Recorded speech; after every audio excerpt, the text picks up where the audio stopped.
City of love, এই গল্পের শহরটা আমাদেরও হতে পারত। চিনির আর বুঝতে বেগ পোহাতে হলো না কথাগুলো তিনাকে বলছে। তিনার পোশাক একটু অন্যরকম। নুসরাত পোশাকে ঠিকই আছে, এমনিতেই মনের ভেতর নির্ণয়ের জন্য যন্ত্রণা, তার উপর এদের এই রূপ ব্যবহারে কান্নাগুলো ভেতর থেকে এক জোট বেঁধে কণ্ঠনালীতে গলা পাকাচ্ছে। চিনি আর সহ্য করতে পারল না, মুহূর্তে কান্না করতে করতে দৌড়ে সিঁড়ি বেয়ে রুমে চলে গেল। চিনিকে চলে যেতে দেখে রিনা খান মৃদু হাসল, যেন এতক্ষণের তাণ্ডব কিছুই নয় চিনির জন্য। এর থেকে ভয়াবহ দৃশ্য অভ্যস্ত হতে হবে মেয়েটাকে। সেভাবেই ঠোঁটের আগায় হাসিটুকু ধরে রেখে বলে উঠল, দেখলে মা, দেখলে কিভাবে ঢ্যাং ঢ্যাং করে উপরে চলে গেল। এই মেয়েকে এখনই এই বাসা থেকে বের করে দাও।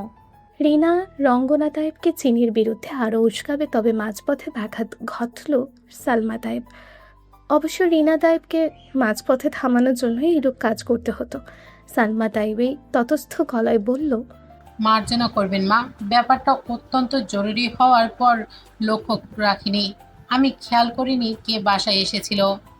তা রাখুন লাগবো নি, সারাদিন উনুন গুতাইবা বেখেয়ালি বেজি।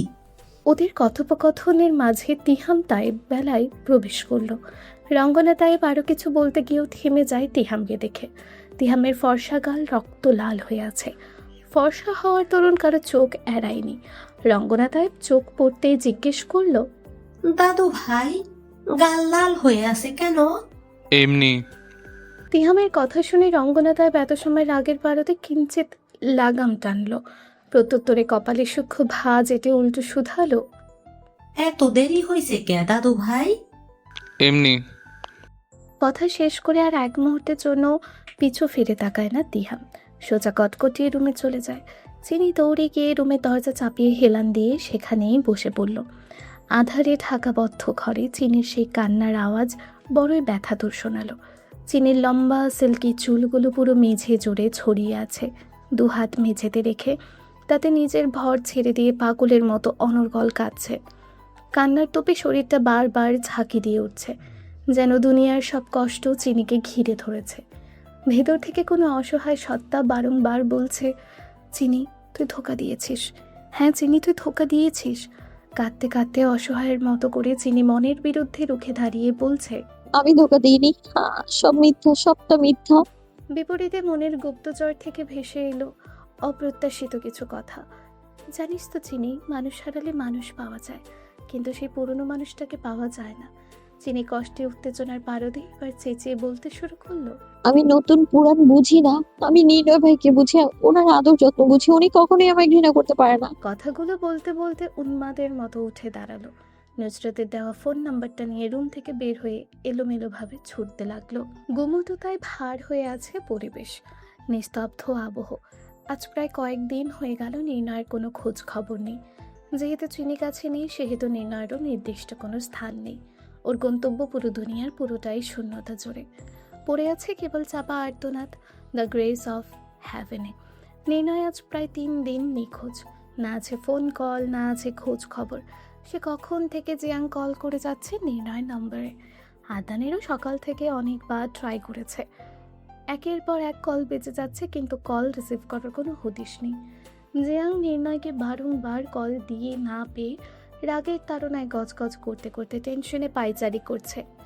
কল ডায়াল করতে করতে হাত ব্যথা হয়ে গেছে। একবারের জন্য কল লাগছে না। কি করবে বুঝে উঠতে পারছে না ছেলেটা। অতঃপর অনবরত কল ডায়াল করার পর ঘন্টা খানেকের মাঝে হঠাৎ নির্ণয় কল রিসিভ করলো। নির্ণয় কিছু বলবে এর পূর্বে জিয়াং উদ্বিগ্নতায় ভ্রুকুঞ্চিত হয়ে তৎক্ষণাৎ উচ্চস্বরে শুধায়, what happened Ancy? Are you crazy? 3 দিন যাবৎ তোর কোনো খোঁজ খবর নেই। কল দিচ্ছি, কলে পাচ্ছি না। আমরা তোকে নিয়ে টেনশন করছি। অতঃপর নির্ণয়ের নিস্তব্ধতা, হাঁটা শব্দ এলো। নির্ণয়ের এহেন উদ্ভ্রান্ত হাঁটার শব্দে খানিকক্ষণ অবলোকন করে জিয়াং শুষ্ক অথরে কিঞ্চিত হাসির রেখা টেনে নিরেট কণ্ঠে শুধালো, হাঁটার শব্দ পাচ্ছি। তুই কোথাও হাঁটছিস নাকি? হাঁটতে হাঁটতে এয়ারপোর্টে পৌঁছে গেছে। এয়ারপোর্ট নামটা শোনা মাত্রই কপাল কুঁচকেল জিয়াংয়ের। আশ্চর্য হয়ে বলল, এয়ারপোর্টে কেন? নির্ণয় রহস্যময় হাসি ঠোঁটের কোণে ঝুলিয়ে সানগ্লাসটা চোখে পড়ে লাগেজ নিয়ে সামনে এগিয়ে যেতে যেতে বলল, দৌড়ে বাংলাদেশে পৌঁছে যাব বলে। দৌড়ে কখনো বাংলাদেশে যাওয়া যায়? বাই এনি চান্স তুই কি চিনির সঙ্গে ছেলেটাকে ছিল জানার জন্য বাংলাদেশ যাচ্ছিস? জিয়াং মুখ থেকে চিনির দিহামের কথা শুনতে বাক্যটুকু শেষ করার আগে তড়াক করে ক্রোধান্বিত হয়ে উঠল নেইনাই। জিয়াং মুখের ওপর গর্জন করে বলল, just keep your mouth shut Jiang. আমার সামনে ওর নাম উচ্চারণ করবে না একদম। নির্ণয়ের হুঙ্কার সুরে ফোনের এপাশে থেকেও চিবুক গলায় থেকে ধীর গতিতে মাথা নাড়ল জিয়াং। নির্ণয় আর কথার পুনরাবৃত্তি করল না। হুদিটা মাথা দিতে দিতে জিয়াং উদ্দেশ্যে বলল, জাস্ট 45 মিনিটস, যেতে চাইলে চলে আয়। নির্ণয়ের কথায় হুট করে ঠিক কী করবে বুঝে উঠতেই জিয়াং আকস্মাৎ ঘটনায় আহম্মক বনে গেল। ভাবলেশীন গলায় ঠোঁট নাড়িয়ে ছোট্ট প্রশ্ন করে জিয়াং, 45 মিনিট তো আমার লাগেজ গোছাতেই লাগবে। তোর তো আমার চলাফেরা সম্পর্কে আইডিয়া আছে। ওপাশ থেকে নির্ণয়ের ওইটুকু কথা শোনা গেল, তারপর শুধু কল কেটে যাওয়ার পিক আওয়াজ হলো। নির্ণয় জিয়াংয়ের কথা কানেই নিল না। দরজায় দোরগোড়ায় দাঁড়িয়ে আদনান বলে উঠল, ব্রো তো তোকে মায়া করে তাও একটু টাইম দিয়েছে। তুই শিওর থাক, আমি হলে কখনোই এতটা টাইম দেব না। তুই কখনোই এত টাইম ডিজার্ভ করিস না। জিয়াং চকিতে ঘুরে তাকালো আদনানের পানে। আদনান বেশ পরিপাটি হয়ে বাবু সেজে লাগেজ হাতে দাঁড়িয়ে আছে। তৎক্ষণাৎ চোখের দৃষ্টির পরিবর্তন ঘটালো জিয়াং। চোখ মুখ স্থির করে আগ বাড়িয়ে জিজ্ঞেস করলো, তুই রেডি হয়ে লাগেজ নিয়ে কোথায় যাচ্ছি? কোথায় আবার? ব্রোর সঙ্গে বাংলাদেশ ব্যাক করছি। তার মানে তুই আগে থেকে জানতি আজ অ্যান্সি বাংলাদেশ ব্যাক করবে? তাহলে সকাল থেকে কেন বলছিলি তোর ফোনও অ্যান্সি রিসিভ করছে না? আগে থেকে না জানলেও তোর আগে জেনেছি। এখন তোর হাতে মাত্র 40 মিনিট টাইম আছে। টাইমের কথা মাথায় আসতে জিয়াং পাগল প্রায়। কখনো লাগেজ গোছাচ্ছে, কখনো ওয়াশরুমে দৌড়াচ্ছে, কখনো বা ফোনে নুসরতকে মেসেজ দিচ্ছে। সেই সন্ধ্যা থেকে বারান্দার রেলিং ঘেঁষে দাঁড়িয়ে আকাশের পানে চেয়ে আছে মিঠি। ভেতরে চাপা কষ্টগুলো কিছু সময় পর নাড়া দিয়ে উঠছে মস্তিষ্কে। সব কিছু তছনছ করে দিচ্ছে মনের মাঝে বন্দী থাকা অপ্রত্যাশিত যন্ত্রণা। চেহারার আদলে কখনো রাগ কিংবা কখনো অভিমানের বলিরেখা ফুটে উঠেছে। বারংবার কালো কুচকুচে অন্ধকার মাঝে নিজেকে ছুড়ে দিয়ে বলছে, হ্যাঁ হ্যাঁ, সব কিছুর জন্য শুধু আমি দায়ী। আমার জন্য সব কিছু হয়েছে। আমার জন্য আমার ছোট বোনটা আজ এত দূরে। না জানি কি কি সহ্য করতে হচ্ছে তাকে। আমার কর্মকাণ্ডের জন্য মাম্মাম এত রেগে আছে। মিডিয়াতে মাম্মামকে নিয়ে তোলপাড় চলছে। এগুলোই ভাবতে ভাবতে দুফোঁটা জল গড়িয়ে পড়ল মিঠির চোখে কান মিশবে। এর মাঝেই পুটির মা মিঠির কক্ষে প্রবেশ করলো। মিঠি রাতের খাবার না খাওয়ায় রাতের খাবারটা রুমের মাঝে টেবিলের ওপর ঢাকা দিয়ে রেখে এক পলক মিঠির দিকে তাকাতেই পুটির মায়ের মায়া হলো। টাইপবেলা থেকে নির্ণয়কুঞ্জ পা রাখতে অহনাকুঞ্জ চৌধুরীর মুখোমুখি হলো মিঠি। মায়ের এই রূপ দেখেই মিঠি বুঝে গেছে টাইপবেলায় যাওয়ার ব্যাপারটা অহনাকুঞ্জ কান অব্দি পৌঁছে গেছে। তাই তো পুরো বাড়ি হট্টগোল করে তুলে বসিয়েছে। কঠোর বাক্যে মিঠিকে শাসি লাস্ট ওয়ার্নিং দিয়েছে। মিঠি যদি কোনো দিন টাইপবেলায় পা রাখে তাহলে সেই দিন হবে মিঠির এই বাড়িতে শেষ দিন। অহনাকুঞ্জ চৌধুরীর হাজারটা অভিযোগেও মিঠি আজ নিশ্চুপ। মায়ের পথে হেঁটে চলা মেয়েটা আজ কেমন যেন দুমড়ে মুচড়ে গেছে। নিঃশব্দে পুটির মা বের হয়ে যেতে অতঃপর জোরালোভাবে নিজেকে শান্ত করল মিঠি। হাতের সাহায্যে চোখ মুছে নিজেই নিজের কাছে প্রতিজ্ঞাবদ্ধ হলো, সব কিছু যেহেতু আমিই করেছি, তাহলে সব কিছু ঠিক আমিই করব। যে করেই হোক চিনিকে এই বাড়িতে আমি ফিরিয়ে নিয়ে আসবই। নিজের ছন্ন ছাড়া হৃদয়টাকে একটুখানি প্রশান্তি দেওয়ার জন্য হলে বোনের জীবনটা বিপদের মুখ থেকে মুক্ত করতেই হবে আমাকে। মুহূর্তে অদৃশ্য অবয়বের মতো তিহামে সেই বিশ্বাসঘাতক চেহারা অবকাঠামোই ভাসছে মিঠির চক্ষুদ্বয়। মিঠি নিজের ওপর তাচ্ছিল্য হেসে বলল, পুরুষও ঠকে, নারীও ঠকে, তবে নারীকে বোধ হয় খুব ধীরে সুস্থ আদর যত্নে ঠকানো হয়। বারংবার অবহেলা পেয়েও একটু ভালোভাবে কথা বলতে গিয়ে আমি ঠকে ফিরেছি, তবে খালি হাতে ফিরিনি। অতঃপর দীর্ঘশ্বাস ফেলে ভাবলো, আর এসব ভাববে না, এবার আমি ক্যারিয়ারে ফোকাস করব। কাল থেকে আবারও কাজে মনোযোগ দেব, মডেলিং স্টার্ট করব, ফিরে যাব পুরনো সেই ব্যস্ত জীবনে। টাইপকুঞ্জবেলায় খাওয়ার পর্ব প্রায় শেষ। খাবার টেবিলে আজ দুজন মানুষ অস্বাভাবিক ছিল। দেখেই বোঝা যাচ্ছিল কোনো বিষয় নিয়ে বেশ ভোগান্তিতে ভুগছে। চিনি আর দিহাম কারোর আজ ঠিক খাওয়া হয়নি। টেবিলে খাবার নিয়ে বসেছিল এই অবধি শেষ। দুজনের মধ্যে একজনেরও গলা দিয়ে খাবার নামেনি, যেন দুজন দুই দুনিয়ার প্রহর গুনছে হাতে খড়ি দিয়ে। তবে এইসবে কোনো কিছু সালমা তাদের চোখ হারায়নি। খাওয়ার পর্ব শেষ হতেই যে যার মতো রুমে ঘুমানোর জন্য চলে গেছে। চিনি দ্বিধান্বিত অবস্থায় ভাবনার ফুরসত মিলছে না। নির্ণয়ের ভাবনায় ভূত হয়ে আছে। নুসরাত আর তিনা চলে যাওয়ার পর থেকে যেন মেয়েটা দিন দুনিয়া বেমালুম ভুলে গেছে। ঘণ্টাখানেকের মধ্যে কেমন যেন চিনির চোখ মুখে অস্বাভাবিক একটা ছাপ স্পষ্ট বসে গেছে। এই যে সেই কখন থেকে রুমে পায়চারি করছে নুসরাতের দেওয়া ফোন নাম্বারটা মুঠোবন্দি করে। দীর্ঘক্ষণ কালো লম্বা চুলগুলো অযত্নে এলোমেলো হয়ে পড়ে আছে। অনেক চেষ্টার পরেও একটা ফোন হাতের নাগালে পায়নি। কি করে কল দেবে সেই নিষ্ঠুরতম মানবের কাছে, যার কাছে চিনি কেবল ধোঁকা দেওয়া মানবী। নির্ণয়ের কথা ভাবতে ভাবতে আবারও চোখের কার্নিশ বেয়ে গড়িয়ে পড়ল নোনা জল। তৎক্ষণাৎ চিনির মস্তিষ্কে হানা দিল সালমা তাইবের সেদিনের কথা। বলেছিলাম মাম্মামের সঙ্গে কথা বলিয়ে দেবে। না, আজ আর মায়ের সঙ্গে কথা বলতে চায় না চিনি। সেই সুযোগটা হাতিয়ে নিয়ে একবারের জন্য নির্ণয়ের সঙ্গে কথা বলতে চায় মেয়েটা। যেভাবে সেই কাজ। ঝটপট চিনি চোখে জল মুছে রুম থেকে বের হয়ে দৌড়ে সিঁড়ি দিয়ে নিচে যেতেই নিবে, হুট করে আচানক ফুপুর সঙ্গে ধাক্কা খেলো চিনি। হুট করেই মাথা চক্কর দিতে চিনির ভেতর থেকে হালকা নিঃশব্দ বেরিয়ে এলো বুক চিরে। ঠিকমতো খাওয়া দাওয়া না ধরুন শরীরটা বেশ দুর্বল লাগছে। তবে ব্যাপারটা কি হলো বুঝে উঠতে না পেরে ভয়ে ভয়ে খিচে রাখা চোখ জোড়া খুলে চিনি। এই মেয়ে, পাগল তুই? চোখে দেখিস না? অন্ধ হয়ে গেছিস? রিনা খানকে সামনে দেখতেই চিনির চোখে মুখে অসহায়ত্বর সঙ্গে কণ্ঠে কাঁদো কাঁদো ভাব উকে দিল। কোনো মতে কান্না আটকে রেখে বলল, সরি ফুপু, আমি দেখতে পাইনি। রিনা খান ভ্রু উঁচিয়ে চিনির পা থেকে মাথা অবধি পরক করে সন্দেহ চোখেই বলল, এই রাতে বাইরে টই টই করছিস কেন? তৎক্ষণাৎ রিনা খানের কথা শুনে চিনির হাতের মুঠির নাম্বারের চিরকুটটা ওনার আড়ালে লুকিয়ে ফেলে চিনি আমতা আমতা করে ভয়ে আতঙ্কে শুষ্ক ঢোক গেলে প্রত্যুত্তর করল, পানি নিয়ে আসার জন্য যাচ্ছিলাম ফুপু। চিনি মিথ্যে বলছে ব্যাপার বুঝতে পেরেই রিনা খান চিনির কবজিটাকে মুঠোবন্দি করে হ্যাচকা টান দিয়ে বলল, মায়ের মতো একদম চালাকি করবি না, মেরে গুম করে দেবো ডাইনির মেয়ে। এই বাড়িতে সকলে তোর রূপ দেখে দয়া মায়া করলেও আমি করব না। রিনা খানের তীক্ষ্ণ বাক্যে অযাচিত ভয়রা যেন আষ্টে পৃষ্ঠে জড়িয়ে ধরল চিনিকে। অজস্র কষ্টে পেটের মধ্যে নারী ভুড়ি কেমন যেন উগড়ে আসতে চাইছে, কিন্তু না, সেসবের বদলে উগড়ে আসলো কান্নারা। অনেক চেষ্টা করেও ফুপুর সামনে স্থির থাকতে পারল না চিনি। এই মুহূর্তে মাথা নিচু করে ফোপাচ্ছে। রিনা খান বিরক্ত হয়ে চোখ উল্টে মাঝেই চিনির কান্নার বাদশা দিয়ে খানিকটা গলা নামিয়ে বলল, যা আমার জন্য চা বানিয়ে নিয়ে আয়।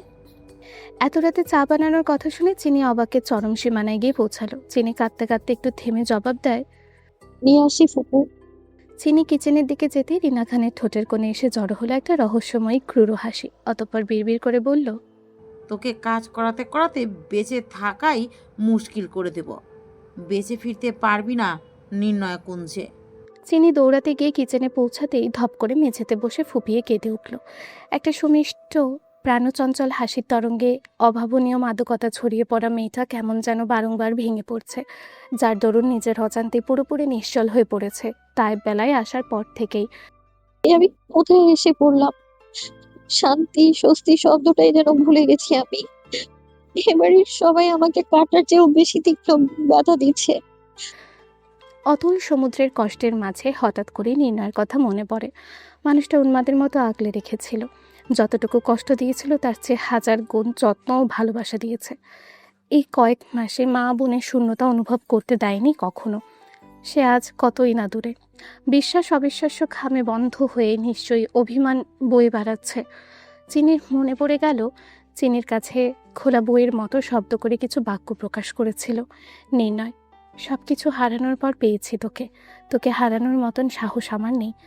কথাটা ভেবেই চিনি শব্দ করে কাঁদতে কাঁদতে বলল, আপনি হারাননি আমায়, বরঞ্চ আমি আমার বোকামির কারণে হারিয়ে গিয়েছি। আমার সবচেয়ে বড় ভুল আপনাকে বিশ্বাস না করা। আমি যে আপনার ভরসা রাখতে পারিনি। কোথায় আছেন আপনি? আমার কথা কি আপনার মনে পড়ে না?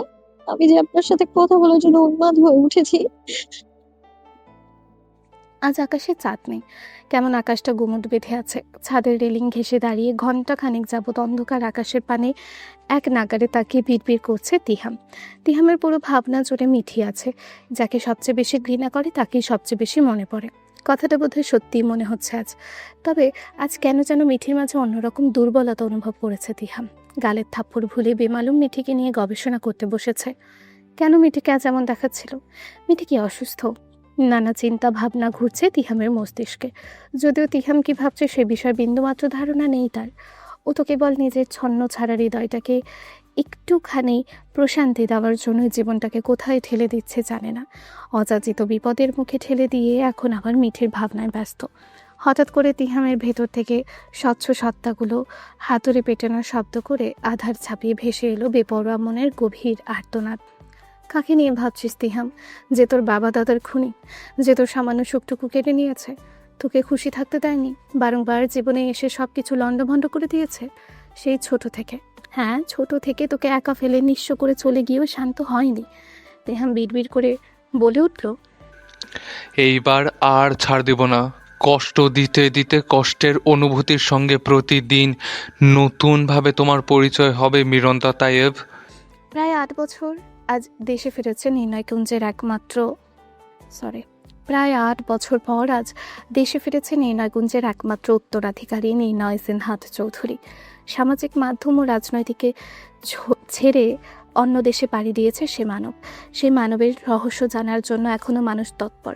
কি এমন হয়েছিল একদিনেই দেশ ছাড়তে হয়েছিল নির্ণয়কে? দেশীয় মানচিত্রের গণ্ডি পেরিয়ে নিজের মতো করে ছন্দ ছাড়া জীবনে বেছে নিয়েছে সে। ভুলেই গেছে তার এই ছন্দ ছাড়া বেপরোয়া জীবনের বাহিরে সুন্দর একটা জীবন থাকতে পারে। মোট কথা কোলাহল মুক্ত নির্বিচ্ছিন্ন জীবন পছন্দ করে নিয়েছে নির্ণয়। ছেলেটা বরাবরই একঘেয়ে। এয়ারপোর্ট থেকে 3 জোড়া ব্ল্যাক কম্বিনেশনে ফর্মাল স্যুট পরিহিত পথযুগল এগিয়ে এলো, সঙ্গে দেশের মাটিতে পা দিল। দেখতেই বেশ চোখ ধাঁধালো সৌন্দর্য বয়ে যাচ্ছে তাদের মাঝে। ফিনল্যান্ডের মতো কুয়াশায় ঢাকা ঝাপসা প্রকৃতি কিংবা হাড় কাঁপানো ঠান্ডা কিছু নেই বাংলাদেশে।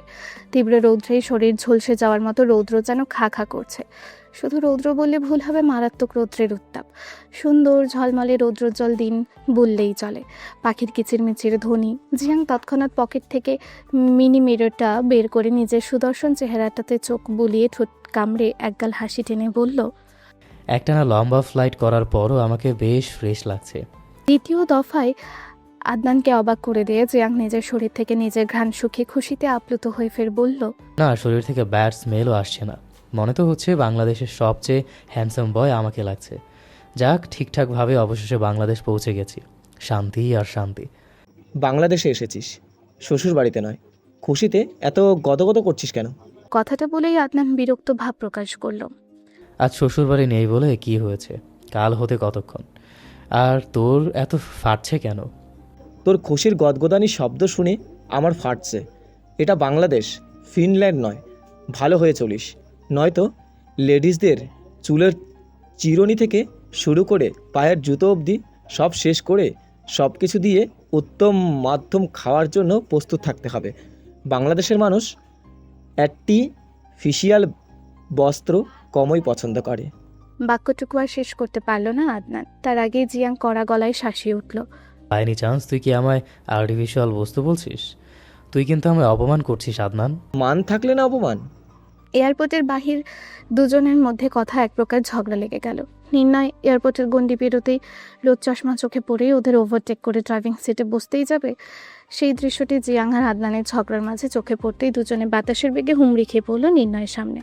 আদনান পেছনে থাকার সুবাদে জিয়াং একেবারে নির্ণয়ের গায়ের উপরে হুমড়ি খেয়ে পড়ে। জিয়াং এবং আদনানের অবস্থা বেগতিক হলেও নির্ণয়ের দানবীয় শক্তপোক্ত বলিষ্ঠ শরীর বিন্দু পরিমাণ টলল না। ওদের এইরূপ উজবুকের কর্মকাণ্ডে নির্ণয় ব্লেডের ন্যায় ধারালো চোয়ালে বলে উঠল, হোয়াট রবিশ। চোখে ছানি পড়েছে নাকি আমি চিড়িয়াখানা স্পেশালিস্ট কোনো জন্তু? আমার সামনে হুমড়ি খেয়ে কেন পড়ছিস? নির্ণয় রাগী কণ্ঠের দর্শন পেতে দুজন হুড়মুড়িয়ে সোজা হয়ে দাঁড়িয়ে আমতামতা করছে। স্পষ্টভাবে নির্ণয়কে কিছুই বলতে পারছে না। আদনান জিয়াংকে সামনে ঠেলে দেয় বলার জন্য, আসলে বাংলাদেশে তো আঁকাবাঁকা রাস্তা, সুন্দর মেয়ে, কত মানুষ, কত ঝামেলা। যদি তোর কিছু হয়, ড্রাইভিং না একদম না, মতোই না। জিয়াং একটাও কথা স্পষ্ট নয়। আবুল তাবুল মুখ দিয়ে যা আসছে তাই বকছে। জিয়াংকে এভাবে আবুল তাবুল বলতে দেখে আদনান নির্ণয়ের অগোচরে পায়ে লাথি মেরে চুপ করালো। মুহূর্তে এদের এইরূপ খামখেয়ালি ও হেয়ালিপনা দেখে নির্ণয় ভ্রু কুচকে থাকায়। তৎক্ষণাৎ জিয়াংকে মেয়েকে রাগ দেখে আদনান বলল, চুপ করবি জিয়াং? এইসব পান্তা ভাতের গল্প না বলে মুখটা দয়া করে বন্ধ রাখ। তোর ভালো চাইলে নয়তো আঁকাবাঁকা রাস্তা দিয়ে তোকেই সুন্দরী মেয়েদের কাছে পাঠিয়ে দেব। আদনানের শেষাংশ কথাটা নিচু গলায় বলে ফের নির্ণয়ের দিকে আকর্ষণ করে বলল, মানে ব্রো, আসলে আমি বলতে চাইছিলাম। ঝেড়ে কাশ, মাই টাইম ইজ ওয়েস্ট। তোদের এই থার্ড মিনিং খেয়ালিপনা আমার পোষায় না। আদনান এবার ভনিতা না করে বলে উঠল, ব্রো কার ড্রাইভ আমি করতে চাইছি। অনেক দিন হলো ড্রাইভ করছি না। আদনানের কথা শেষ হতেই দুজনেকেই অবাক করে দিয়ে নির্ণয় বলল, ওকে, ডান। কয়েক মুহূর্তের মাঝে নির্ণয়ের চোখের রং বদলালো। নির্ণয় ঠোঁটে জড়ো হলো ঠোঁট গলিয়ে এক ক্রুটি হাসি। নির্ণয় বুঝে গেছে কেন ওকে ড্রাইভিং করতে দিতে চাচ্ছে না। কোনো শব্দ ছাড়াই ড্রাইভিং সিটের পাশের সিটে গিয়ে বসে পড়ল নির্ণয়। নির্ণয় কী মনে করে হাসলো সেটা কেবল নির্ণয় জানে। পরক্ষণে আদনানের সাথে জিয়াং চোখাচোখি হওয়ায় দুজনের ঠোঁটগুলি বিশ্ব জয় করা হাসি ফুটে উঠেছে। ওরা যে কী মনে করে হাসছে সেটা কেবল ওরাই ভালো জানে। আমরা পেরেছি, হ্যাঁ পেরেছি। এত আনন্দ কোথায় রাখবো ঠিক ভেবে পেল না। চিন্না পরিচিত রাস্তা ধরে নির্ণার ফিনল্যান্ডে সেই সেম কালার রলস রয়েল চলছে নিজ গতিতে। জিয়াং কখন থেকে গাড়ির পেছনে সিটে বসে জ্ঞানী ব্যক্তিদের মতো এটাই ভাবছে, ফিনল্যান্ড থেকে এখানে এসব কি করে আগ থেকেই অ্যারেঞ্জ করা। এমন সময় গাড়ির আবহাওয়ার নির্ভরতায় ঘেরা শান্তি হাওয়ার মাঝেই জিয়াংকে তীব্র বাতাসে সতেজ গর্জনে মুখরিত করছে। জিয়াংয়ে মন ভরে শ্বাস নিতে গাড়ির জানালার বাহিরে উকি দিতেই দেখতে পেল অনেকগুলো কালো গাড়ি ওদের গাড়ির পেছন পেছন চলছে। এক একে 10খানা কালো গাড়ি নির্ণয়ের গাড়ির পেছনে। ভাবা যায়, এতক্ষণ অবশ্য নীরবে ছিল সব কিছু। আপাতত জিয়াং উদ্বিগ্ন হয়ে মনে মনে ভাবল, আসলে হচ্ছেটা কি এখানে? এতগুলো গাড়ি, তাদের পেছনের গাড়ি কেন? খানিক বাদে সকলের জল্পনা কল্পনায় ইতি টেনে আতঙ্ক নিয়ে জিয়াং বলে উঠল, অ্যান্সি শোন ভাই, সর্বনাশ হয়ে গেছে। আমরা দেশে এসেছি নিশ্চয়ই কেউ জেনে গেছে। আমাদের পিছনে 1 2 নয় 10 খানা গাড়ি। এবার মনে হয় বেঁচে দেশে ফিরতে পারবো না রে। জিয়াংয়ের কথা শুনে নির্ণয় আশ্চর্য না হলেও আদনান বেশ অবাক হয়ে বিস্ময়কর নজরে গাড়ি থামাতেই যাবে ঠিক সে সময় নির্ণয় রাশভারী আওয়াজে বলল, ডোন্ট স্টপ। নির্বিকার নির্ণয় পর মুহূর্তে ক্রূর রহস্যময় পৈশাচিক হাসি ঠোঁটের কোণে রেখে বলল, don't stop the car, don't stop car. আজ বাদে কাল এমপির পথে বসবো। আমার গাড়ির পিছনে গাড়ি থাকবে না তো সাইকেল থাকবে। কথাটা বলেই নির্ণয় ঠোঁটে অদ্ভুত হাসি খেলে গেল। পুরোপুরি ফিকে মনে হচ্ছে নির্ণয়ের ক্রূর রহস্যময় পৈশাচিক হাসিটা। নির্ণয়ের কথায় জিয়াং আর আদনান একজন আরেকজনের দিকে চোখ চাওয়াচাই করাই ব্যস্ত। অর্থাৎ কী করতে চাইছে নির্ণয়? হঠাৎ জিয়াং মাথায় কিছু একটা খেলে যেতেই জিয়াং জ্ঞানী ব্যক্তিদের মতো ভাবুক হয়ে এক ছাপড়ি প্রশ্নটা করে বসলো, তুই কি চিনচিনকে এমপির বউ বানাবি বলে এমপি হতে চাস? This is very bad Ancy. এটা তোর সঙ্গে যায় না এবং আমি তোকে অন্য কোনো প্রফেশন সিলেক্ট করে দিচ্ছি। নির্ণার কানে সে কখন থেকে এয়ারপড গুঁজে রাখা, তাই তো নির্ণার কান অব্দি জিয়াংয়ের কথা পৌঁছালো না। জিয়াং আহাম্মকের মতো প্রশ্ন শুনে আদনানের ইচ্ছা করছে ঠাটিয়ে এক থাপ্পড় মারতে। হাইওয়েতে নির্ণার গাড়ি শাসা করে এগোচ্ছে। হঠাৎ করে আদনান ব্রেক কষল। নির্ণার গাড়ির সামনেই একটা জিপ দাঁড়িয়ে আছে। মুহূর্তে নির্ণার ভ্রুজোড়া কুঁচকে গেল। নির্ণার প্রশ্নসূচক দৃষ্টিতে আদনানের দিকে তাকাতেই আদনান বলল, ব্রো তুমি বসো, আমি দেখছি কি হয়েছে। রাস্তার একপাশে পেট্রোল পাম্প, সেখানেই একটা জিপ। গাড়ি রাস্তার মাঝে। দিহাম সহ তার কয়েকটা ফ্রেন্ড পায়ের উপর পা তুলে বসে আছে আরামসে। দেখে মনে হচ্ছে রাস্তায় অবরোধ জাহির করছে। আদনানের সঙ্গে জিয়াংও গাড়ি থেকে নেমে এলো।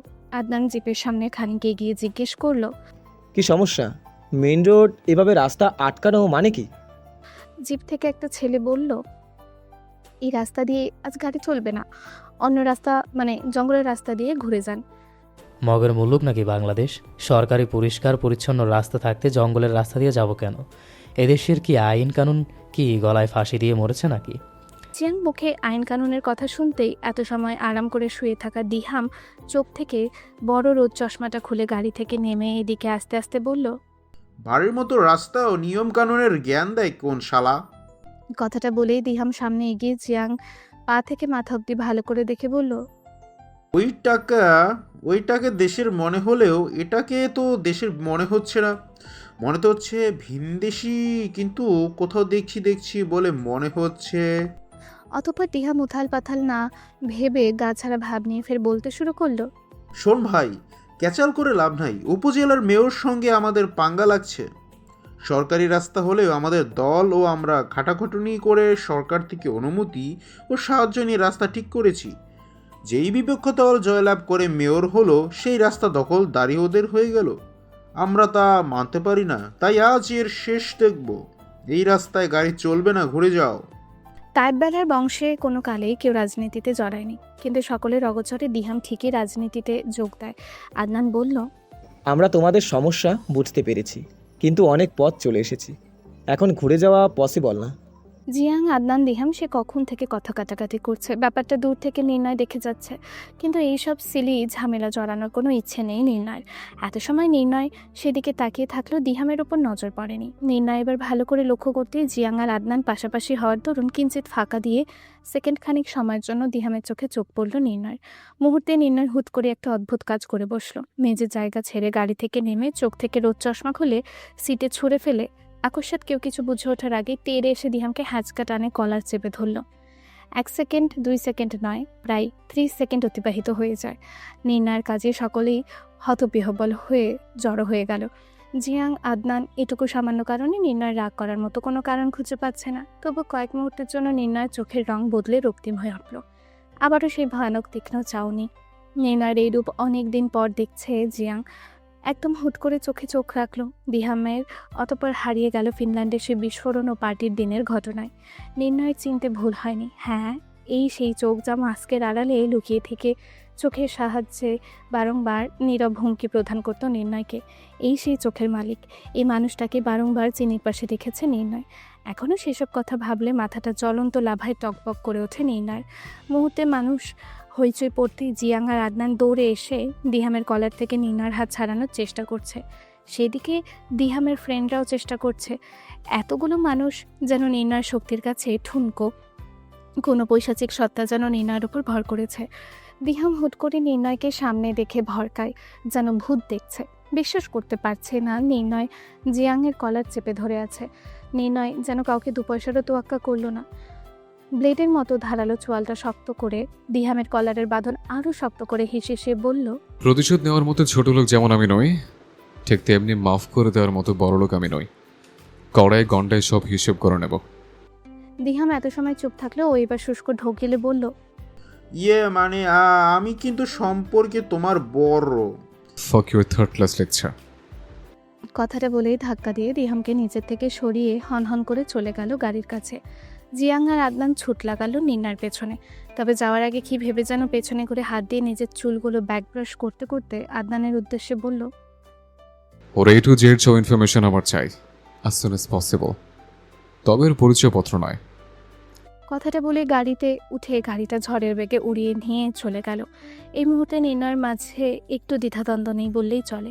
এত সময় ঘূর্ণিঝড়ের মতো কি থেকে কি হলো কিছুই বুঝতে পারলো না জিয়াং আর আদনান। সমস্তটা মাথার ওপর দিয়ে উগড়ে চলে গেল।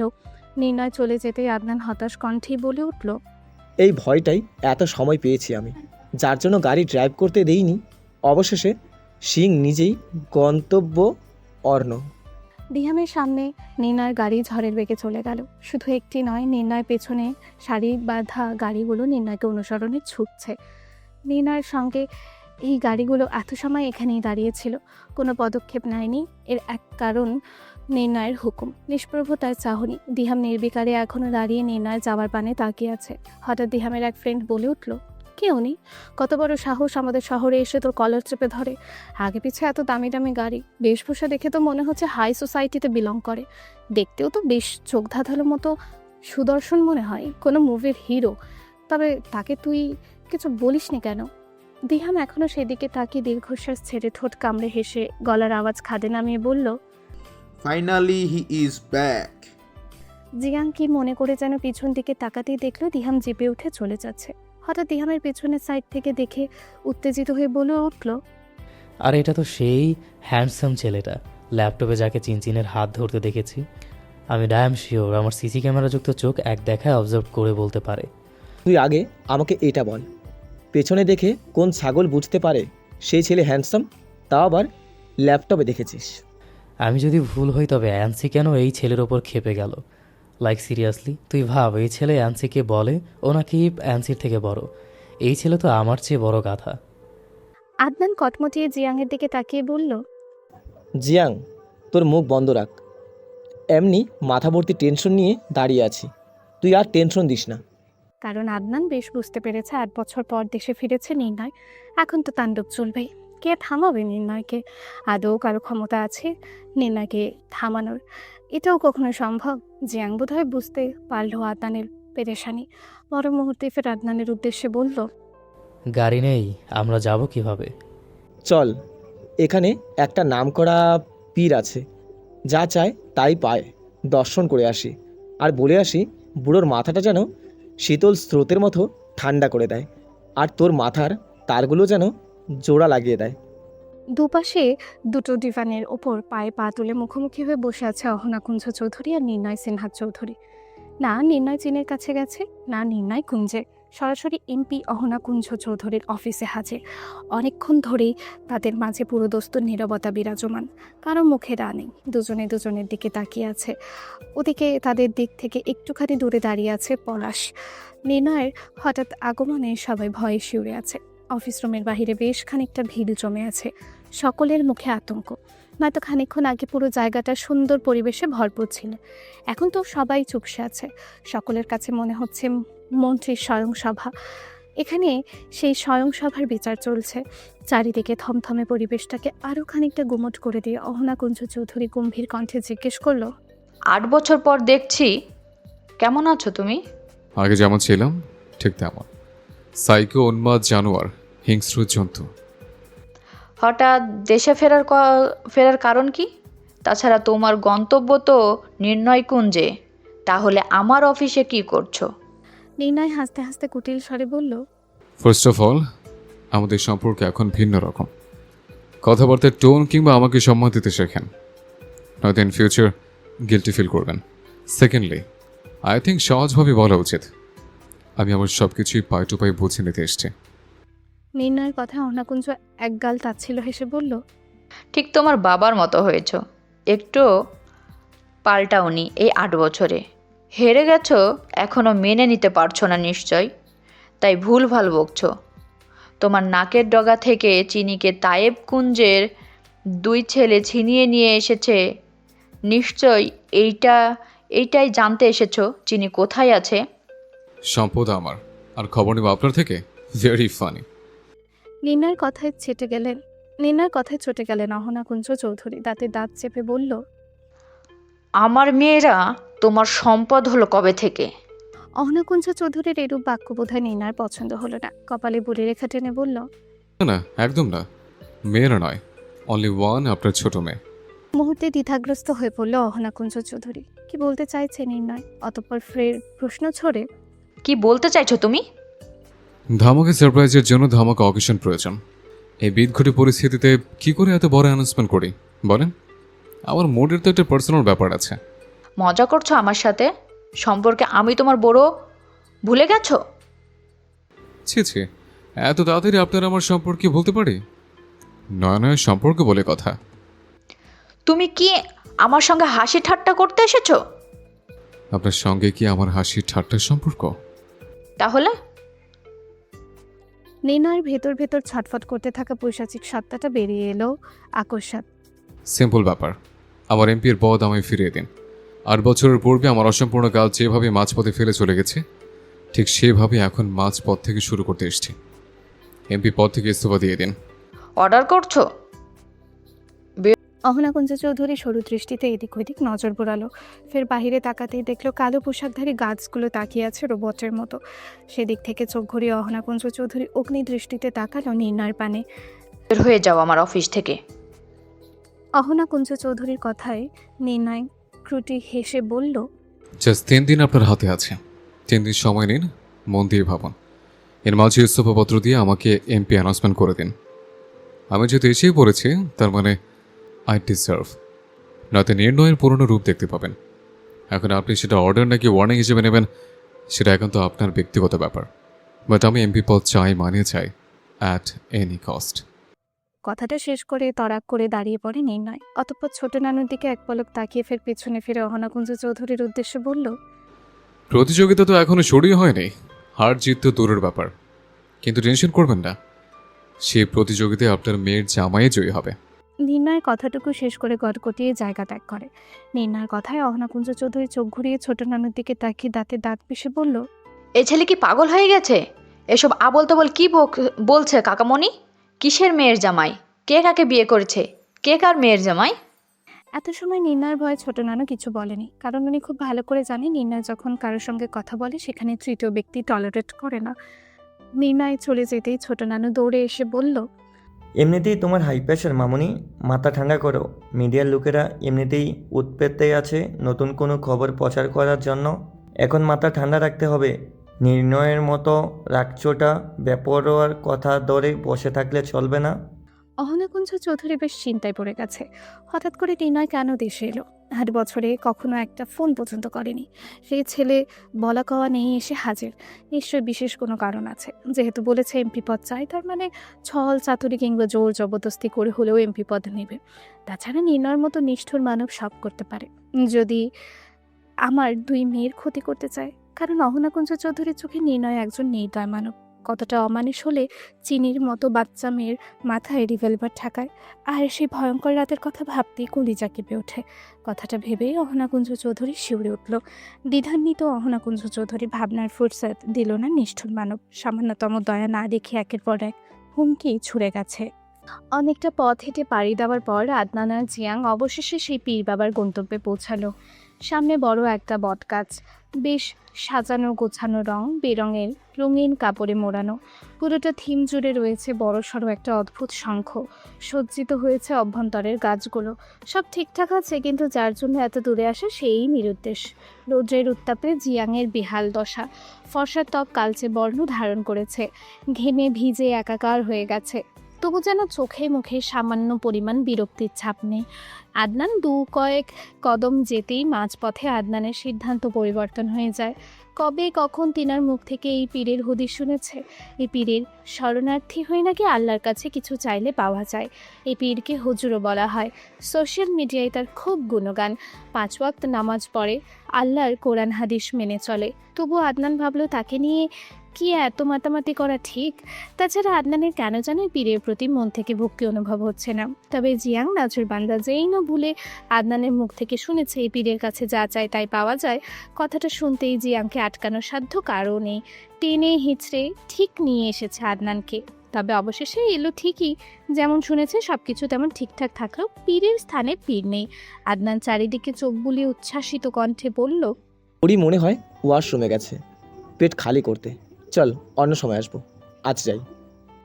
জিয়াং একগাল হেসেই বলল, আর এমন কি ব্যাপার, ওয়াশরুমেই তো গেছে, এই ফিরবে বলে। ওরা প্রায় 10-15 মিনিট অপেক্ষা করার পর এখনও পীর আসতেছে না দেখে আদনান ফের ভাবলেশীন হয়েই বলল, এখন লাঞ্চ টাইম, নিশ্চয়ই বউ বাচ্চার সঙ্গে বাসায় লাঞ্চ করতে গেছে। চল এখন যাই, কাল আসবো। জিয়াং শান্ত কণ্ঠে বলল। খাবারই তো খাবে, এই এলো বলে। আদনান ফের জিয়াংকে বুঝিয়ে সুঝিয়ে নিয়ে যাওয়ার জন্য বলল, আরে আমরা বাঙালিরা সব আলসের দল, খাওয়ার পর আরামসে এক ঘুম দেই। এই পীর বাবা ঘুমাচ্ছেন নিশ্চয়ই। আজ যাই, কাল আসবো। আদনানের একের পর এক যুক্তি জিয়াং কী করবে বুঝে উঠতে পারছে না। সারা পথ ভেবে এসেছে কি কি চাইবে, পুরো একটা লিস্ট হয়ে গেছে অলরেডি। আর এখন চলে যাবে, তা কি করে হয়? আদনান জিয়াংয়ের মতিগতি দেখলো, বুঝলো জিয়াং এখান থেকে এত সহজে যাবে না যতক্ষণ না নিজের ইচ্ছের লিস্ট জাহির করবে। অতঃপর আদনান ঠোঁট টিপে একটা বুদ্ধি এঁটে বলল, শোন জিয়াং, তুই নিশ্চয়ই জানিস রাজা যেমন দামি তেমন রাজত্বও দামি। ঠিক তেমনই আল্লাহ যেমন ইচ্ছে পূরণ করে পীর বাবার চাওয়ায়ও, তেমনই তার বাসস্থানে গাছও আল্লাহর সৃষ্টি। আল্লাহ যদি চায় সেই নীরব বোবা শান্ত প্রকৃতি দোয়াতেও তোর ইচ্ছে পূরণ করতে পারে। তুই বরং এই গাছের কাছেই তোর ইচ্ছেগুলোকে জানা। আদনান জিয়াংকে এখান থেকে নিয়ে যাওয়ার জন্য আবোল তাবোল যা পারছে সমস্তটা জিয়াংয়ের মাথার ওপর দিয়ে উগড়ে ঢেলে দিচ্ছে। আদনানের কথা শেষ হয় কি বা না, জিয়াং তৎক্ষণাৎ মাটিতে হাঁটু গেড়ে বসে হাত দিয়ে হ্যাচকা টানে আদনানকে বসিয়ে দিল তার সঙ্গে। আদনানকে পাশে বসিয়েই একদমে বলতে শুরু করলো, আমার হয়ে তুই প্লিজ উইশ করে দে ভাই, আমি অন্য দেশের, আমাকে এই কাজ পছন্দ নাও করতে পারে। আদনান নিচু গলায় বিড়বিড় করলো, তোকে তো আমিও পছন্দ করি না আদারামটা, সত্যি সত্যি আমার বলা সব কথা বিশ্বাস করে ফেলেছে। যাই হোক, এখনকার পার্ট চুকিয়ে বাঁচি। আদনান একটা দীর্ঘশ্বাস ছেড়ে মোনাজাতের মতো হাত ধরে গাছের দিকে না তাকিয়ে উল্টো আকাশপানে চেয়ে বলল, বল তোর জন্য কি চাইবো। জিয়াংও আদনানের মতো মোনাজাত ধরে দাঁত কেলিয়ে আদনানের কানে কানে ফিসফিস করে বলল, আমি সারা জীবন যেন বিউটিফুল হ্যান্ডসাম ফেমাস বয় হয়ে থাকি। আদনান সচেতন চোখে একবার জিয়াংকে পা থেকে মাথা অবধি পরক করে বলল, আল্লাহ জিয়াংকে সারা জীবন বিউটিফুল হ্যান্ডসাম ফেমাস বয় করে দেখো। আদনানের কথা সম্পূর্ণ হতেই জিয়াং আবারও আদনানের কানের কাছে গিয়ে ফিসফিস করে বলল, এই জীবনে আমি যেন আনম্যারিড হয়ে না মরি। আল্লাহ জিয়াংকে এই জীবনে কোনো জীবনেই আনম্যারিড হয়ে না মারে। জিয়াং ভাবলে সিন হয়ে কিছু একটা ভেবে ফিরে আদনানের কানে কানে ফিসফিস করে বলল, বল অ্যান্সির রাগ হোক, জিত হোক, যা কিছু হোক, সব রাগ যেন আমার উপর না এসে পড়ে। আমি বলির পাঠা হতে চাই না। আমার একটা হোয়াইট ফিউচার আছে সামনে। আল্লাহ জিয়াংয়ের ওপর ব্রো যেন কোনো প্রকার রাগ না দেখায়। জিয়াংয়ের এবার হাসি হাসি মুখ করে সামান্য একটু সময় নিয়ে আদনানের কানের কাছে গিয়ে ফিসফিস করে বলল, আল্লাহর কাছে বল আমার যেন বাংলাদেশেই বেশি না একটা শ্বশুরবাড়ি হয়, তোর বোনের মতো যেন একটা বউ হয়, তোর মায়ের মতো যেন একটা শাশুড়ি হয়, তোর বাবার মতো যেন একটা শ্বশুর হয়, তোর মতো যেন একটা শালা। জিয়াংয়ের পুরো কথা সম্পূর্ণ হওয়ার আগে আদনান রাগের চোটে দাঁড়িয়ে গেল। আদনানের আর বুঝতে বাকি নাই জিয়াং কি চাইছে। মুহূর্তেই আগুনের জ্বলন্ত ফুলকির মতো জ্বলে উঠেই বলল, চুপ সালা, এইসবের মধ্যে তুই আমার বুনুকে টানছিস কেন? সারাদিন অন্য মেয়ের সঙ্গে চ্যাটিং করিস, ফোনে কথা বলিস, ওয়াশরুমে টাইমটুকু ছাড়িস না, আর এদিকে আমার বোনকে চাইছিস? তুই আল্লাহর কাছে দোয়া চাইতে এসেছিস নাকি শপিং লিস্ট নিয়ে বলেছিস? ফাইজলামি করছিস আমার সঙ্গে? আদনান, তুই আমার ভুল বুঝছিস। তুই রাখ, আমাকে তোর হাদারা মনে হয়। আর বারবার ফিসফিসানি করছিলি কেন? এটার কারণ বল। তোর এই থার্ড ক্লাস উইশ ওনার জন্য কে বসে আছে?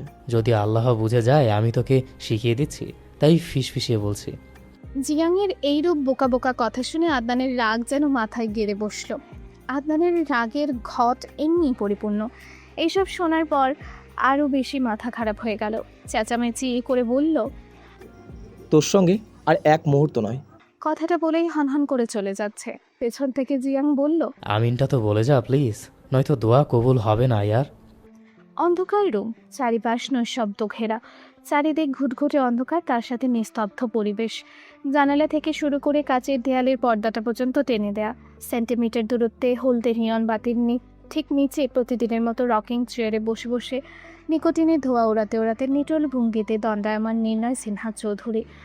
আলো আধারি ছাপিয়ে দেখা গেল নির্ণয় সিনহা চৌধুরীকে।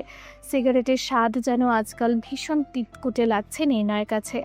একের পর এক সিগারেট প্যাকেট খালি করে মুখের তিতকুটে ভাব দূর করতেই ফের ওয়াইনের গ্লাসে চুমুক বসালো। প্রথম চুমুকে পাঞ্চের স্বাদের বিরক্তিতে মস্তিষ্ক পর্যন্ত যোগান দিল। এখন যেন চিনিকে ছাড়া সব কিছুই নির্ণয়ের মতো কঠোর মানুষের কাছে বিস্বাদ তিতকুটে লাগছে। নির্ণয়ের বুকে চিনির বড্ড বেশি অভাব। চিনিকে ছাড়া নির্ণয়ের জীবন নিঃস্ব। পর মুহূর্তেই নির্ণয়ের রাগের অনুভূতিটা মাথা চাড়া দিয়ে উঠল। নির্ণয় চিনির কথা ভাবতে চায় না, একটুও না। তবে মন কি তা মানে? হঠাৎ করে ভেতরে নিজস্ব অনুকরণ সত্তা স্বচ্ছ আওয়াজ তুলে পড়ল, তোর চিনি কেমন আছে? কতটা ভালো আছে? তোর চিনি ঠিক আছে তো? তুই তো পাষাণ, তাই তো যাকে সব থেকে বেশি ভালোবাসিস তাকেই ভুলে থাকতে চাস। নির্ণয়ের অবচেতন মস্তিষ্ক চিনির কথা মনে পড়তেই নির্ণয় হুঙ্কার দিয়ে বলল, আমি চাই না তোর কথা ভাবতে, তোর স্মৃতিচরণে ডুবে থাকতে। তপ্ত রাগে ফেটে পড়ল তার দিশাহীন মস্তিষ্ক। বুকের ভেতর আছড়ে পড়ল জলোচ্ছ্বাসের বন্য ঢেউ। কথাগুলো বলেই ওয়াইনের গ্লাস ছুঁড়ে মেরে অনুভূতিহীন নির্মম তেজস্বী কণ্ঠে ধ্বনি বের হলো নির্ণয়ের কণ্ঠ ও স্বর ভেদ করে। তুই উন্মাদ হয়ে যাবি আমার সঙ্গে কথা বলার জন্য। আগে তুই দুনিয়াটা ঘুরে দেখ। কথাটা বলেই নির্ণয় তাচ্ছিল্য হেসে তারপর দাবানলের কদমে রুম থেকে বের হয়ে গেল। বেখেয়ালে মিঠি নিচে থেকে ওপরে উঠতে উঠতে শেষ সিঁড়িটা পেরোতেই পায়ের উদ্যম গতি থেমে গেল কাউকে দেখে। লম্বা মিঠির চেয়ে দ্বিগুণ সে। সহসা আটকে উঠে দুকদম পিছিয়ে গেল মিঠি। তার আধার কালো মণিযুক্ত চোখ জোড়ায় জমে আছে পাশবিক হিংস্রতা। দুনিয়ার সমস্ত দ্বিধা নিয়ে সেই চোখে চোখ পড়তেই ধক করে উঠল ভয়ে মিঠির অন্তঃকরণ। পরনে কালো দিয়ে মুড়িয়ে আছে নির্ণয়ের। ঘাড় অবধি চুলগুলো অযত্নে লম্বা হয়ে ঘাড় ছুঁয়েছে ট্যাটুতে। বেপরোয়া চলনে সবটুকু আকর্ষণ ধরে রেখেছে নির্ণয়ের তীক্ষ্ণ চোয়ালে মিঠির দিকে এক পলক তাকিয়ে ফের চিনির রুমের দিকে তাকালো। মিঠির অস্পষ্ট সুরে নির্ণয় ভাইয়া নামটা উচ্চারণ করার আগেই নির্ণয় তৎক্ষণাৎ স্থান ত্যাগ করলো। মিঠি মনে মনে ভাবল, নির্ণয় ভাইয়াকে এমন দেখাচ্ছে কেন? কোথায় যাচ্ছে এমন বেপরোয়াভাবে? পরন্ত গোধূলি, নিভে আসা সূর্যের মোলায়েম আলোটুকু ঠিকরে পড়ছে শান্ত পরিবেশে।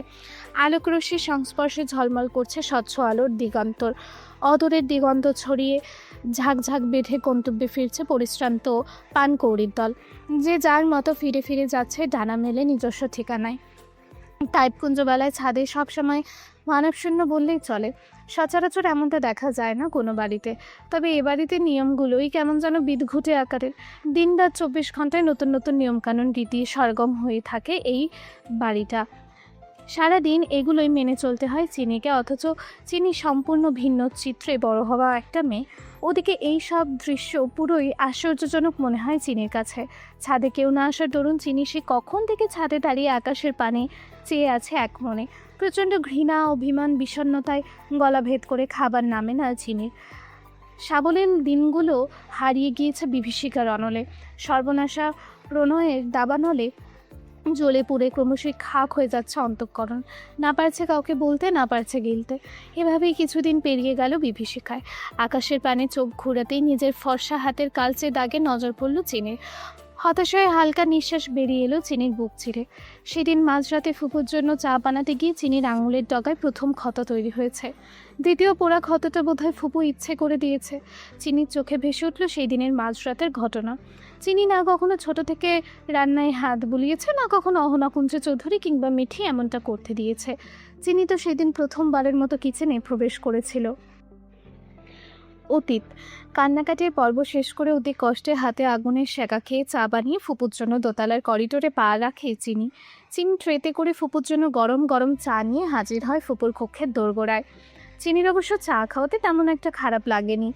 চাই তো চেয়েছে, এটা তো আর এমন কি ব্যাপার। সমস্যা এইটুকু হয়েছে, চিনি কখনো চা বানায়নি।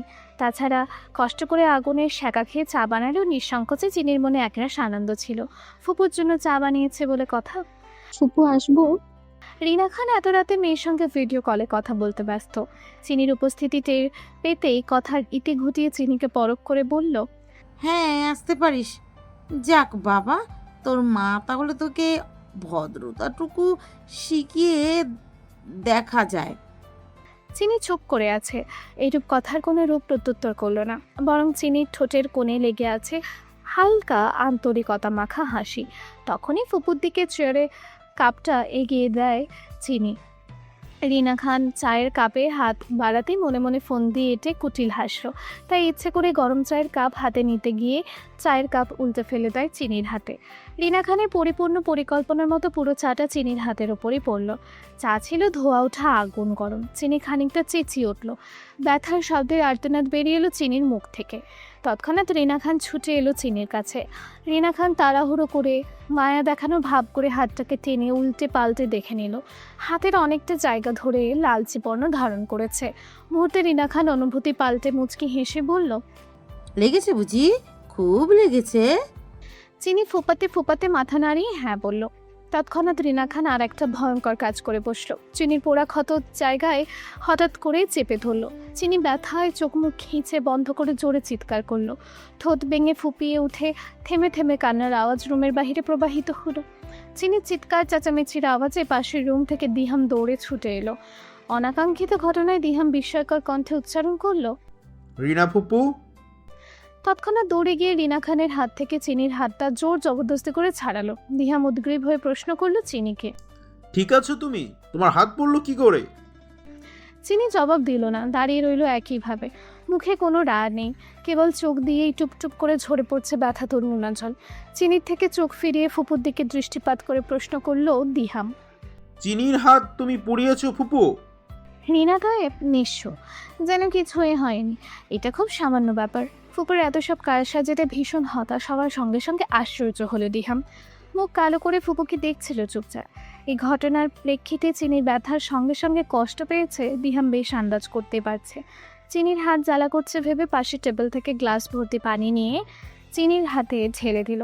কয়েক মুহূর্তের জন্য বন্ধ করা চোখ পিটপিট করে চোখ খুলল চিনি। ঠান্ডা পেয়ে সত্যি বেশ আরাম লাগছে মেয়েটার।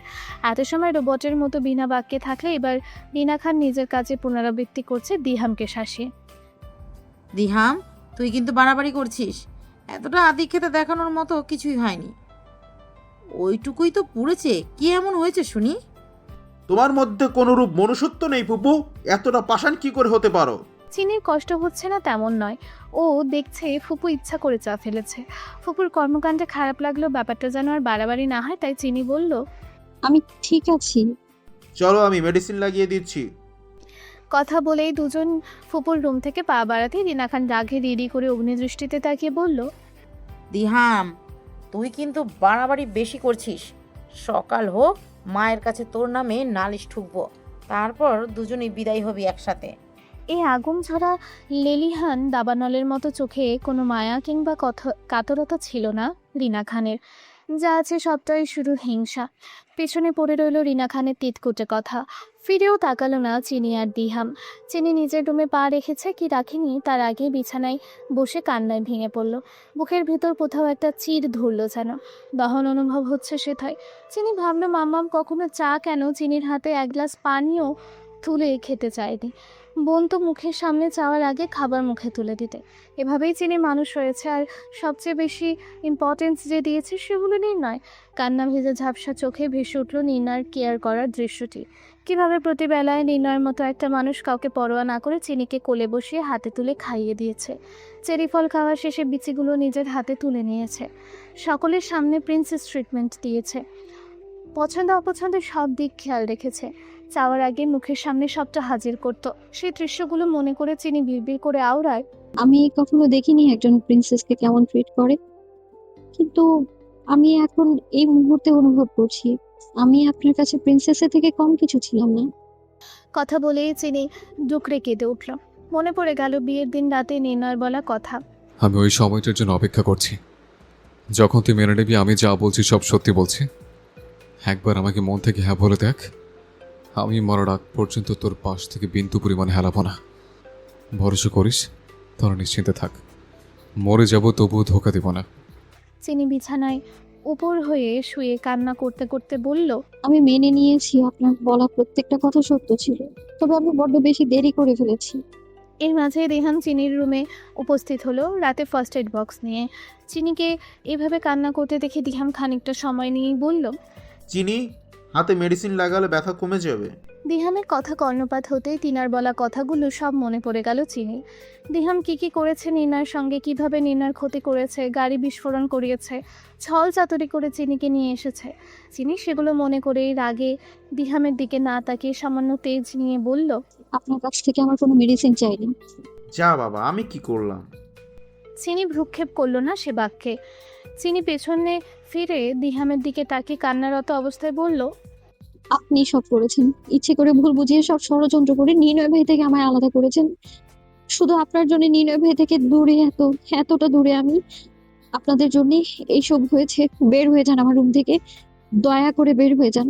নিষ্প্রভ চাহনি দিহামের। খেজানে দিহাম চিনির কথায় মানে বুঝলো কিনা, তবে আর কোনো বাক্য ব্যয় না করে চুপচাপ বের হয়ে গেল চিনির রুম থেকে। এই দিন সন্ধেবেলায় ছাদে কি করছো চিনি? হঠাৎ সালমা তাইবের ডাকে চিনি তড়িৎ বেগে অতীত থেকে বর্তমানে ফিরে পেছনে তাকাতেই সালমা তাইব হাসি মাখা মুখে দাঁড়িয়ে থাকতে দেখতে পেল। সালমা তাইব একটা সবুজ রঙের শাড়ি গায়ে জড়িয়ে দাঁড়িয়ে আছে। শাড়িটা খুব বেশি দামি না হলেও সালমা তাইবকে বেশ মানিয়েছে। সালমা তাইবকে দেখতেই চিনিও মুচকি হাসি বিনিময় করলো। সালমা তাইব দু কদম এগিয়ে চিনির ফ্যাকাশে চেহারা থেকে চোখ ঘুরিয়ে পোড়া হাতটা স্পর্শ করে বলল, খুব লেগেছে তাই না রে মা? এইটুকুই তো, সেরে যাবে। কথাটা বলেই দু হাতের মাঝে সালমা তাইবের হাত মুঠোবন্দি করে নিয়ন্ত্রণহীন বিকলিত কাতুরে কণ্ঠস্বরে চিনি বলল, আমি একটা কল করবো, কিছু সময়ের জন্য একটা ফোনের ব্যবস্থা করে দিবে মামুনি?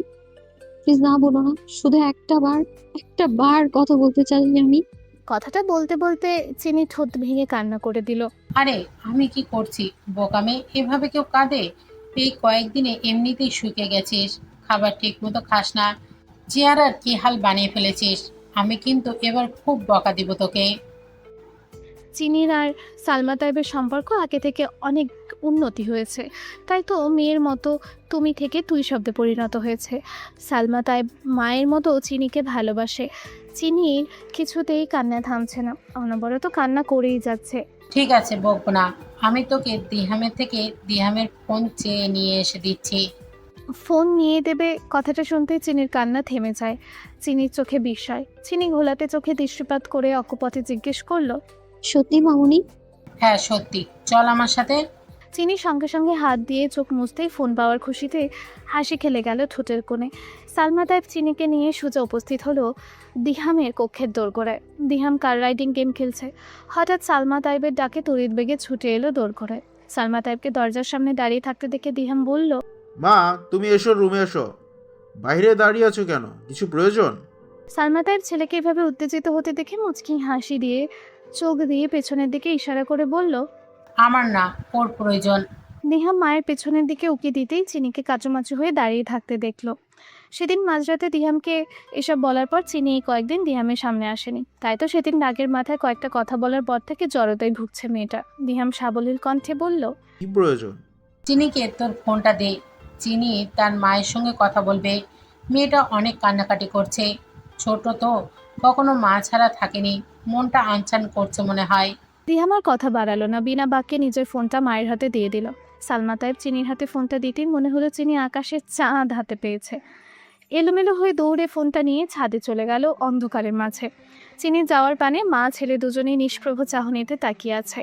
হঠাৎ চিনি যাওয়ার পথে তাকিয়ে থাকা অবস্থায় দিহাম বলে উঠল, তোমার মনে হয় না চিনিকে কিছুটা অস্বাভাবিক লাগছে? মনে তো হচ্ছে না এই পাগলামের কারণ চিনির মায়ের জন্য? সালমা তাইব একগাল হেসে দিহামের কথাকে উড়িয়ে দিয়েই বলল, শোনো ছেলের কথা, একটা অবিবাহিত মেয়ে তার মায়ের জন্য পাগলামি করবে না তো কার জন্য করবে? মায়ের কথা শুনে দিহাম মেখে অবাক হওয়ার ভান করে বলল, চিনি অবিবাহিত কবে, কখন থেকে? কই, আমি তো জানি না, আজ জানলাম। ভাগ্যিস তুমি বলেছো। ছেলের এইরূপ দুষ্টুমি দেখে সালমা তাইব হেসে দিয়ে দিহামের কান মুড়িয়ে বলল, মায়ের সঙ্গে ফাজলামি করা হচ্ছে, বাদর ছেলে একটা। মা ছেলে এভাবে খুনসুটি করে অতঃপর সালমা তাইব রাতের রান্না বসাতে চলে গেল। পেছনে রেখে গেল দিহামের চোখে এক অজানা সত্য। চিনি হাঁপাতে হাঁপাতে ছাদে ওঠে। তৎক্ষণাৎ নির্ণয় নাম্বার ফোনে তুলে বুকে জড়িয়ে ধরে জোরে জোরে শ্বাস নিচ্ছে চিনি। নির্ণয়ের সঙ্গে কথা বলবে ব্যাপারটা ভাবতেই অনুভূতিরা সব একসঙ্গে জড়ো হয়ে প্রজাপতির ন্যায় চিনিকে জড়িয়ে ধরছে। আজ নির্ণয়ের সামনে মনের সকল কথা এবং অনুভূতিগুলো উগড়ে দেবে চিনি। কথাটা ভেবেই লজ্জায় নিজের মুখে দু হাত চেপে মুচকি হাসে চিনি। অতঃপর খানিকটা সময় নিয়ে নির্ণয় নাম্বারে কল দেয়। প্রথম প্রথম কী হচ্ছে বুঝতে না পারলেও প্রায় একটানা 15 মিনিট চেষ্টা করে বুঝলে নাম্বারটায় কল ঢুকছে না। এত সময়ের এত খুশি সকল কিছু যেন জোয়ার ভাটার স্রোতে ভেসে গেল। সে সাথে হাস্যোজ্জ্বল মুখটাও চুপসে গিয়ে থমথমে দৃশ্য ধারণ করলো। মুখটা কেমন যেন ধুকপুক ধুকপুক করছে। নানা চিন্তা মস্তিষ্কে জড়ো হতে লাগলো। নির্ণয় ভাই ঠিক আছে তো, সুস্থ আছে তো?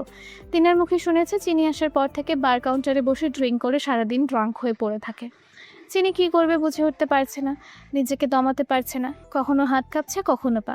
ইদানিং প্যানিক অ্যাটাকের লক্ষণ প্রায় চিনির মাঝে দেখা যায়, যা কিছুদিন আগে নির্ণয় প্রায় সারিয়ে তুলেছে বললেই চলে। চিনি আরও খানিকটা সময় নিয়ে নিজেকে শান্ত করে স্থির করলো। তারপর নুসরতের নাম্বারে কল ডায়াল করলো। কয়েকবার কল হওয়ার পর নুসরত কল রিসিভ করে। ওপাশ থেকে নুসরতের হ্যালো শুনতে বোঝা যাচ্ছে নুসরত ঘুমাচ্ছে। চিনি তো বেশ অবাক, এখন সন্ধ্যা পার হয়ে খানিকটা রাত হয়েছে, এই সময় নুসরত ঘুমাচ্ছে। ইদানিং নুসরত সারাদিন ঘুমিয়ে সারা রাত জেগে জিয়াংয়ের সঙ্গে ফোন আলাপ করে, অর্থাৎ বলা চলে প্রেম করে। ফিনল্যান্ডের টাইমের সঙ্গে বাংলাদেশের আবহাওয়া কিংবা টাইমের সঙ্গে বনিবনা না থাকার দরুন জিয়াং সারা দিন পেটে পিঠে ঘুমায় আর নুসরতের সঙ্গে রাত হলে চুটিয়ে প্রেম করে। সেই দেখা দেখি নুসরতও ঠিক এমনটাই করে। তুই এই সন্ধ্যাবেলা ঘুমাচ্ছিস? তিনি কল করেছে ব্যাপারটা বুঝতে নুসরত ঘুম ঘুম চোখে লাফ মেরে উঠে বলল, চিনি, তুই কেমন আছিস? সব ঠিকঠাক আছে তো? এখন এত কথা বলার সময় নেই, কেউ দেখে ফেলে সর্বনাশ হয়ে যাবে। তোকে একটা গুরুত্বপূর্ণ কথা জিজ্ঞেস করার ছিল, তাই কল দিয়েছি। কি কথা বল? জানিস নির্ণয় ভাইয়ের ফোনে কল করেছি কিন্তু কল ঢুকছে না। আমার প্রচন্ড ভয় করছে। উনি ঠিক আছে তো? চিনির কথা শুনে নুসরাত বেশ আশ্চর্য হলো। নির্ণয় দেশে এসেছে চিনি কি জানে না? নুসরাত কিছু বলবেই আগে চিনি ফের উত্তেজিত হয়ে কান্নায় ভেঙে পড়ে। আকুতি ভরা কণ্ঠে মনের কথা উগরে দিতে আরম্ভ করলো। জানিস, আমার কিছু ভালো লাগছে না। পরন্তু দুপুরে কেমন যেন একা লাগে। বিকেল হলে শূন্যতায় ভুগি। সন্ধ্যায় অন্ধকারের সঙ্গে আমার মন খারাপ হয়ে যায়। রাতে ঘুম হয় না আমার। জীবনটা এমন হয়ে যাবে আমি না কখনো ভাবতে পারিনি। আমি নির্ণয় ভাইকে ভালোবেসে ফেলেছি রে নুসরাত, খুব ভালোবেসে ফেলেছি আমি তাকে। আমি প্রতি মুহূর্তে নির্ণয় ভাইয়ের শূন্যতা অনুভব করি। নির্ণয় ভাইকে ছাড়া আমি থাকতে পারছি না। ওরা স্মৃতিরা আমায় তাড়া করে। আমি নির্ণয় ভাইয়ের কাছে যেতে চাই। টিনা ঠিকই বলেছিল, নির্ণয় ভাইয়ের মতো কেউ কখনো আমায় ভালোবাসবে না। একটা বার বলতে চাই, আমি ওনাকে ভালোবাসি। চিনির মুখে এরূপ কথা শুনে নুসরাত বেশ অবাক হলো। নুসরাত ভাবতে লাগলো, তার মানে টিনার কথাই সত্যি। চিনি নির্ণয় ভাইকে অনেক আগে থেকেই ভালোবাসে, শুধু নিজের অনুভূতিগুলো অনুভব করতে দেরি করে ফেলেছে। তবে চিনিকে এমন প্যানিক করতে দেখে নুসরাতের ভয় লাগছে। যদি চিনি অসুস্থ হয়ে যায় তখন কি হবে? তাই তো নুসরাত কোনো কিছু না ভেবে উদ্বিগ্ন হয়ে বলল, কেন, তুই জানিস না নির্ণয় ভাই দেশে ফিরেছে? নুসরাতের বজ্রকঠিন বাক্য কর্ণগোচর হতে বিদ্যুৎ স্পৃষ্টের ন্যায় চমকে উঠল চিনি। বাক্যটা শেষ হতে না হতে চিনির নাজুক মস্তিষ্ক হামলে পড়ল বিদ্যুৎ চমকানোর মতো তীর্যক রশ্মিতে। নুসরাতের কথাটা শুনে চিনি যেন নিজের কানকে বিশ্বাস করতে পারছে না, মূর্তিমান হয়ে গেল। যাতনায় হৃদয় পিঞ্জিরায় হাহাকার করে উঠল। চোখের কার্নিশে জড়ো হলো আর এক দফা অশ্রু জলের স্রোত। তবু অতি কষ্টে ঠোঁট কাঁপিয়ে জড়ানো কণ্ঠে পুনরায় জিজ্ঞেস করলো, কবে এসেছে? সপ্তাহখানেক আগে। তোর সঙ্গে নির্ণয় ভাই দেখা করেনি? আমি তো শুনেছি নির্ণয় কুঞ্জ নিয়ে নির্ণয় ভাইয়ের সঙ্গে অহনা আন্টির ইস্যু চলছে। নুসরাতের প্রথম বাক্যটুকু শুনতেই চিনির কান থেকে ফোনটা নামিয়ে ফেললো। পরের বাক্যটা শুনলো না। ওপাশ থেকে নুসরাত হ্যালো হ্যালো করছে। ধৈর্যের সীমার বাঁধ ভাঙলো চিনি। ভেতর ভেতর ছটফট করতে লাগলো। পুরো শরীরটা অসাড় হয়ে আসছে। চিনি ধপ করে ফ্লোরে বসে শরীরে সকল ভার ছেড়ে দিয়ে 30 সেকেন্ড জড়বস্তুর মতো থেকে হুট করে শব্দ করে কান্না করে দিল। চিনির এখনও বিশ্বাস হচ্ছে না নির্ণয় ভাই দেশে এসেছে আর চিনির কাছে না এসে থাকতে পারছে। একটা বাড়ির জন্য যোগাযোগ করেনি আজ প্রায় 1 সপ্তাহ। আর এদিকে পাগলের মতো ছটফট করছে চিনি। এর মাঝে এক অদৃশ্য অবয়ব বলে উঠল, তোর ভেতর সব ক্ষমতা ছিল চিনি, ভালোবাসার, ভালো রাখার, যত্নে রাখার, খেয়াল রাখার, এমনকি পাশে থাকারও ক্ষমতা ছিল, কিন্তু তুই থাকিসনি। তাই তো তোর নির্ণয় ভাই তোকে ছেড়ে চলে গেছে। চিনি দেশে হারা পাগলের মতো চুল খামচে ধরে বিড়বিড় করছে, দিক বিদিক ছটফট করতে থাকে পাগলের মতো। আমি ভুল শুনেছি, এটা তো আমার নির্ণয় ভাই না। আমার নির্ণয় ভাই তো আমাকে না দেখে এক মুহূর্ত থাকতে পারে না। তাহলে 1 সপ্তাহ কি করে আছে? কোথাও ভুল হচ্ছে। নুসরাত মিথ্যে বলছে। হঠাৎ কি হয়েছে চিনি? পাগলের মতো করছে। শরীরটা আত্মসম্মানে কিংবা ভয়ের ভারে আজ চলে উঠল না। কোনো কিছুতেই থমকালো না চিনি, যেন আজ না বললে কোনো কিছুই আর বলা হবে না, কোনো দিনও না। সব অনুভূতি উগড়ে দিচ্ছে। কিছুতেই মেনে নিতে পারছে না নির্ণয়ের ইগনোর। নির্ণয় যেন চিনির প্রতি অভিমান রাগ জমিয়ে হিমালয়ের মতো নিটল প্রাচীর তৈরি করেছে। পর মুহূর্তেই চিনি ফের এক নাগারে বলতে শুরু করলো, আপনার অভিমান কি আপনার ভালোবাসার মতোই তীব্র নির্ণয় ভাই? কেন আপনি আমার থেকে এত দূরে? কেন আপনার স্পর্শের হাত এতটা দূরে? একটু কি আমার কাছে আসা যায় না? আমি কি এতটাই খারাপ? হৃদয় জুড়ে বেগমান হয়ে উঠেছে নৈরাশ্য। বুকের রক্ত তোলপাড় করা অস্থিরতায় হাওমাও করে বারংবার কেঁদে উঠেছিনি। তেমন করেই ফের ধ্বনিত হলো তার ব্যথাতুর কণ্ঠস্বর। আমি না হয় দুর্বল, বোকা একটা মেয়ে, তাই নিজের অনুভূতি বুঝতে এত দেরি করে ফেলেছি। তাই না বুঝে বারংবার নিজের অনুভূতি স্বীকার করে ফেলেছিলাম। কিন্তু আপনি কেন দূরত্বের দেয়াল তৈরি করলেন? এর মাঝেই নিচ থেকে গলা ছেড়ে রিনা খানের কর্কশ ডাক শোনা যাচ্ছে। নিশ্চয়ই নিজের কোনো ফরমাস খাটানোর জন্য চিনিকে খুঁজছে। হৃদয় মস্তিষ্কে নিয়ন্ত্রণ করে খানিকটা সময় নিয়ে চোখের জল মুছে দৃঢ় কণ্ঠেই বলল, এভাবে কাঁদলে চলবে না চিনি। তোকে তোর স্বামীর রাগ ভাঙাতে হবে, তোর স্বামীকে বোঝাতে হবে তুই ধোঁকা দিসনি।